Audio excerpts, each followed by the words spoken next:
Hi, good day, good night, good evening, depending on what time you happen to be watching this. Welcome to another episode of House of Stars. I'm your girl Starre. Excuse the lighting here, and of course, excuse the angle. I couldn't do my video in my regular spot because I have my son out there with the nurse. So I'm doing a video quickly for you guys as I felt guided to do this. So that I can educate people on how to load a candle. I noticed nowadays, and you know, also I feel also has to do with, you know, energetically what you put out there. That a lot of people have been asking me how to load a candle and how to do candle healing and things like that. So I thought I would do a quick video on how to actually load a candle. As it seems very simple. It can be a tedious task depending on how you load your candle and how you want it to burn, and things like that. So I am going to show you exactly how to do that right now. When I do candles, I tend to load them up with a lot of stuff. There's a certain science behind how I do my candles. So if you want to know how to load a candle, just keep watching. Okay, so now when it comes to this candle here that I have, this is a St. Lucia candle. I'm actually not going to tell you what I'm using this for, just for the simple fact, for privacy reasons, I'm doing this for somebody else. First you want to get your candle. Now, to be honest, like a lot of people use these candles. Here in Canada, they kind of sell these at dollar stores or like 5 and dimes. But one thing that I don't usually like about these candles is that the wax, typically, I believe it's like a paraffin, so it's usually a little bit more drier than most candle waxes that you buy.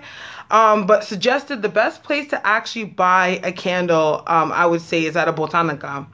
Now, first of all, what you're going to want to make sure you find is your shop. A lot of people do get confused with spiritual shops because, of course, there's 3 different kinds of spiritual shops that are out there.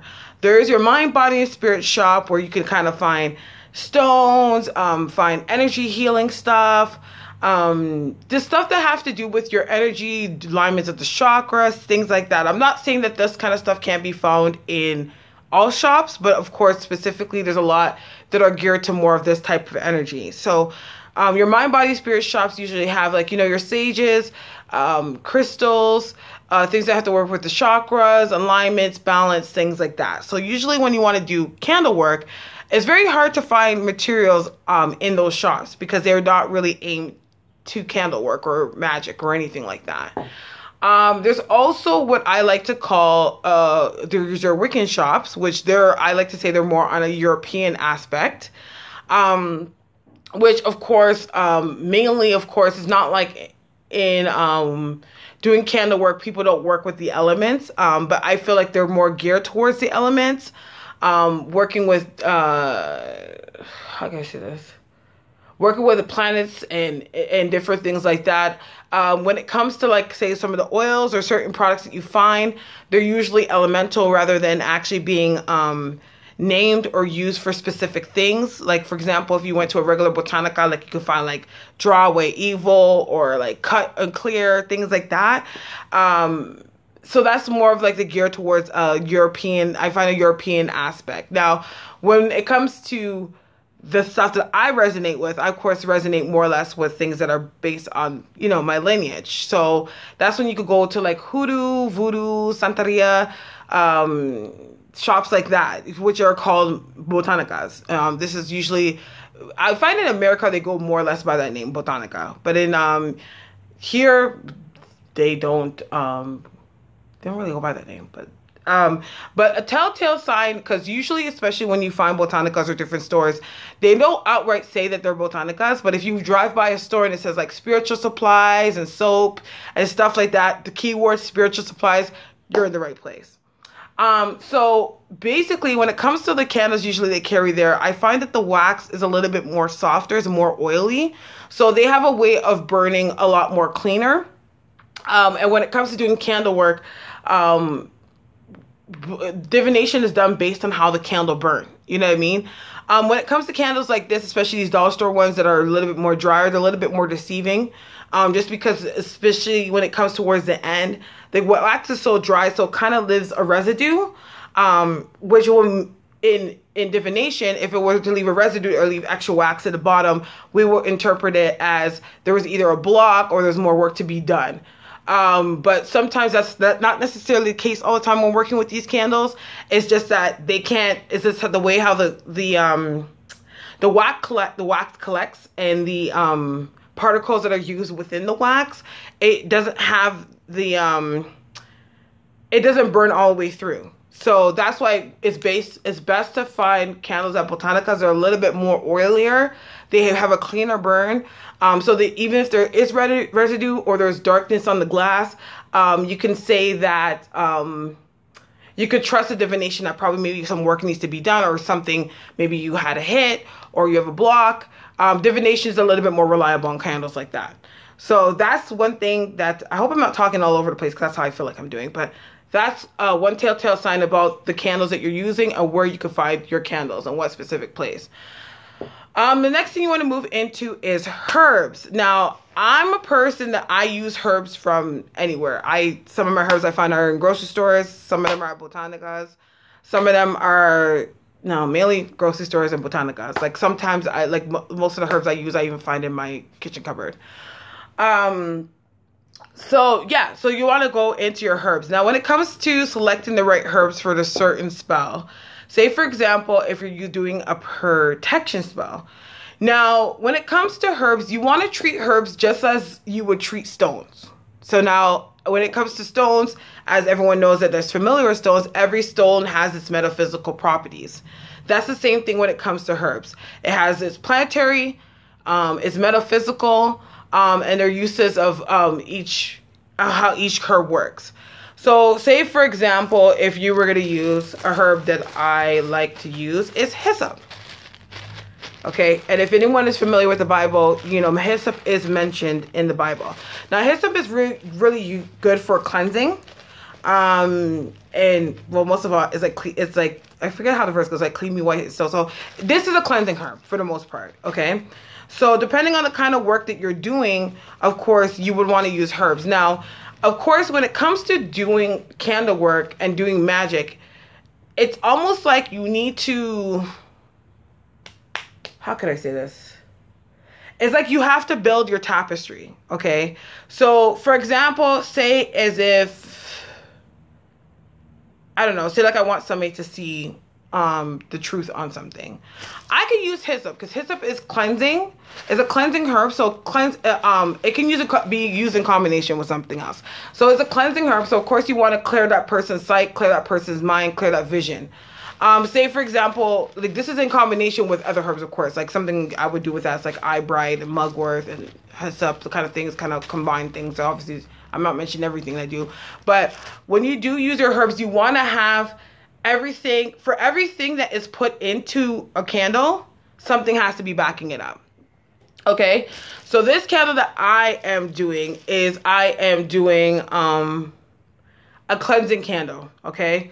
I said I wasn't going to mention it, but this is the only way it's going to make sense for you to understand what the hell I'm doing. Okay, so this is a cleansing candle, and this candle is going to be used to cleanse any negative energy, negativity around that person's space. I'm a person, when it comes to doing candle work, I always operate from the motto, let's get anything that is seen or unseen.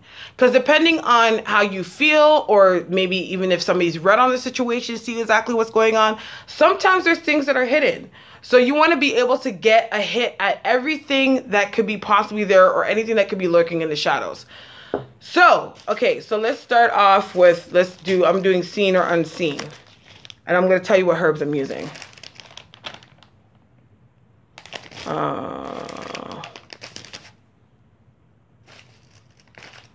Cloves. Okay, some of these herbs too, I'm intuitive, so sometimes my guys tell me what to do. So sometimes don't mind if there's certain herbs that I use and I can't exactly tell you 100% what they're used for. If you want to know, do your research.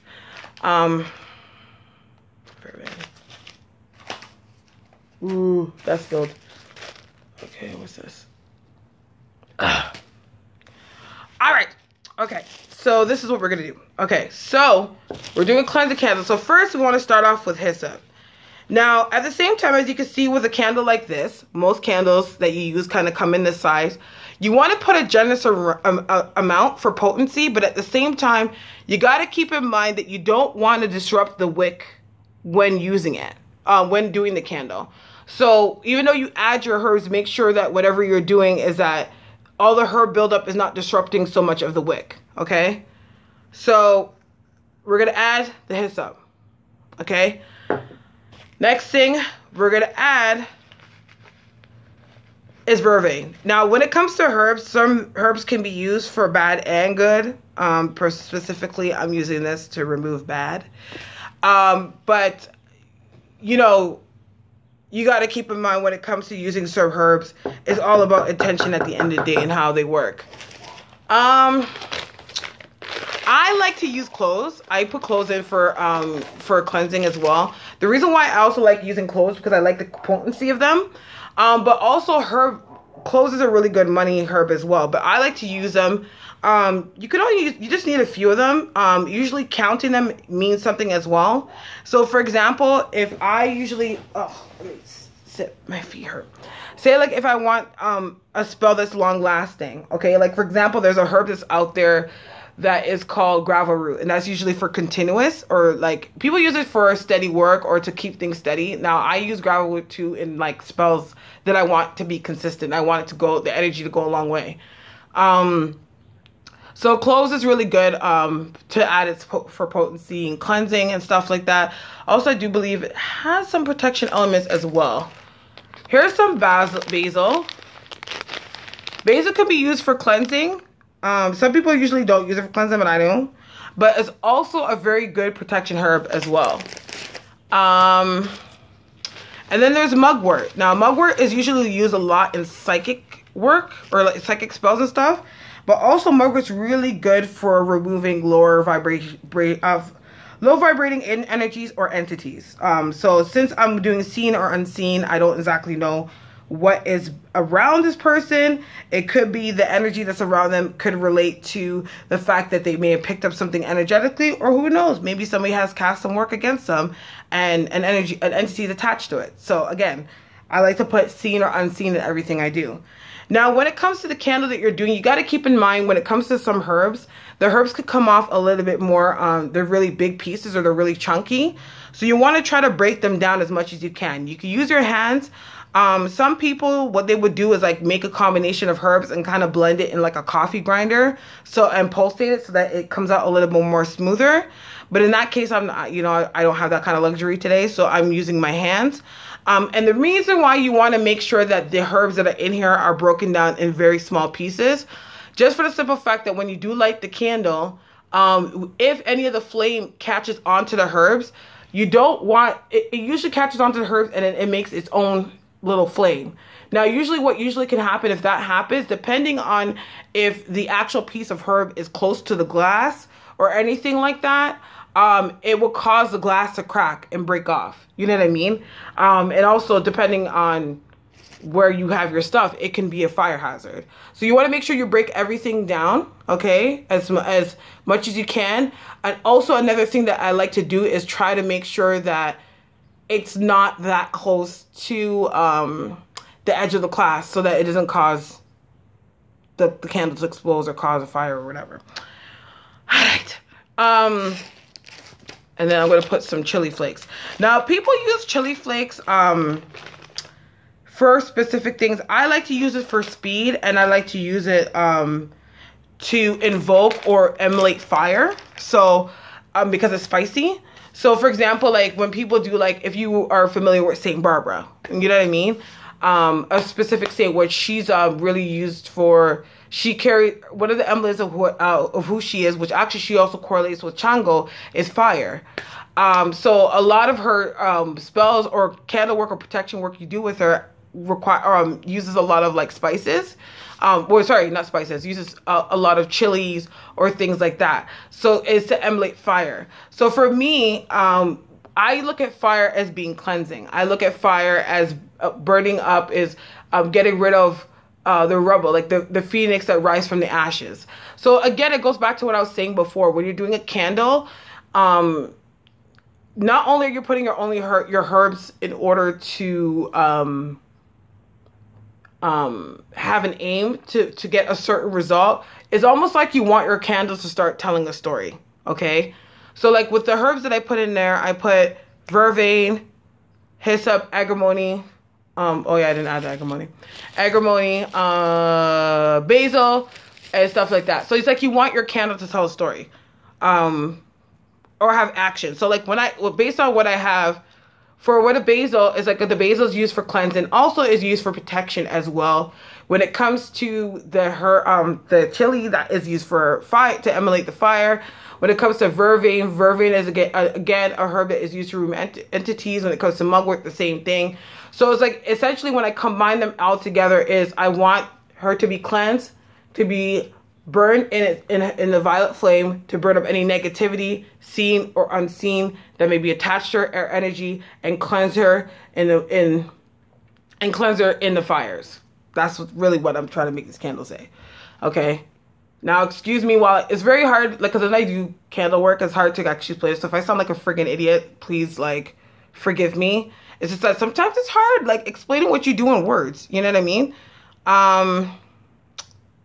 So yeah, there's that. Okay, so that's that.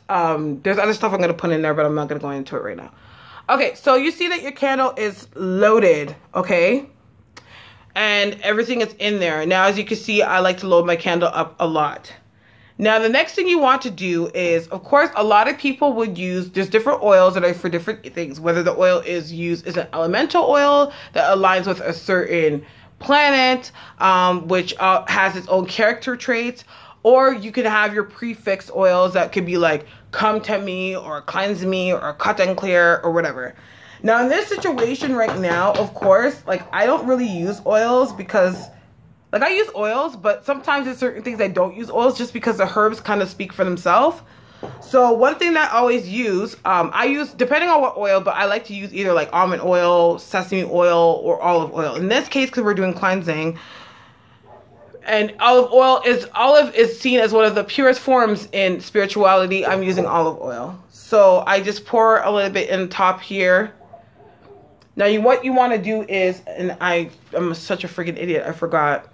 But you want to get something like a chopstick, okay? And what I do is I take the herbs and I start mixing it in the top of the candle. So I mix it just so that everything is binded, okay? The next thing I also do as well with the chopstick or any blunt and sticky type kind of object you can find, is that I poke holes, 1, 2, 3, 4. 1, 2, 3 holes. So that what happens is when it burns and the wax actually starts to melt, usually what actually happens is that there starts to become, the wax starts to pool, which in turn sometimes disrupts the flame and makes the flame smaller. So meaning is that it's not exactly working at its most potent form to do the job. But when you poke holes in the candle itself, is that all the wax that starts to melt, it starts to form and it goes to the bottom of the candle, which in turn will leave the flame undisturbed. So then what I usually do is I always make sure when I first light my candle, is to make sure that all the herbs and everything that is in the candle is away from the middle, is away from the actual candle flame. That way, so that all the herbs are not catching again, and what I told you, that it's gonna, it could be a fire hazard and it can explode or break the candle. Okay, so that's how you actually load a candle. Now, when it comes to doing candles as well, you want to be able to pick your specific saints that you want to work with. Not all the time you have to work with saints. You could also just, put your own energy in what you want it to do. Yeah, that's how candle magic works. Now, when it comes to candle magic and results, it all depends on how potent your energy is, or how fast what you put in it to make the speed move as fast as you want. But I typically say, when it comes to doing candle work, at least allow 2 to 3 full moon phases. So the moon ascending, descending, full moon, they're going 2 to 3 full moon phases, or even sometimes a shift. So say like if you start a candle on a new moon and it shifts to the full moon, I usually by the full moon, your candle's gonna start kicking in, okay? Also, you can also work with the moon phases. Like I was mentioning moon phases before. A lot of people like to work with moon phases, whether it be full moon, new moon, waning moon. So when it comes to new moon is usually the moon phase that you want to start, whatever you want to bring in or what you're looking to aim or manifest and bring to you is what you, it's like, I like to call it the wishing moon. Okay. And then after when it comes to, when the moon comes in, the moon starts to ascend. So meaning it comes into waxing. Usually around that time, that's when you want to start doing a lot of stuff when it comes to attracting, when it comes to growing. So like if you were trying to grow your business, if you're trying to grow somebody's feelings, anything that has to do with growth is the best time to work during that time. When it comes to the waning moon is when the moon is decreasing or descending. And that's when you work on a lot of stuff that you're trying to remove, that you're trying to get rid of, is the best time to work on stuff like that. Okay. And then of course the full moon is kind of like a no hold bars, no game, but specifically a lot of people like to do love work during that time or do protection work during that time. I'm not saying that nothing can be done at any time. You pretty much do, because to be honest, once you send the energy out, the energy is sent out in the air. So regardless of what, it's like once things start to shift, the energy that has been sent out will start to align universally with the shift that's happening in that moment. So it could always be time, or sometimes depending, it could be wrong time. And then when I say wrong time, it depends on how short or long your fuse is during that time. When it comes to the energy that you do send out. So that's one thing that you could do as well. And of course, there's specific moons, like I say, like if it's Scorpio or certain planetary or astrological moons and where they are. As you know, when it comes to astrology, every sign is associated with a certain archetype of things. So like, for example, if it's Capricorn, a lot of people, Capricorn is really associated with money and business. So people focus maybe on that during the Capricorn and full moon. Or if it's Scorpio and you're looking to develop, it all depends on everything in candle work is based on association. So that's the main key of what you want to remember with anything that you do. Well, all the work that you do, you want to always keep in mind that is that you want to associate everything with association, alignments, association,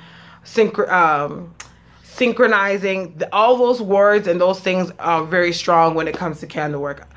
What's another thing I need to do as well? Okay, disposal. That's a big thing. Now, a lot of people, some people like to take their candles. I've heard this before. Like some people like to take their candles to like a body of water, or they like to take their candles to a four-way crossroad. There's a specific way that you want to dispose things. Now, we live in a very 21st century society. We're first world people.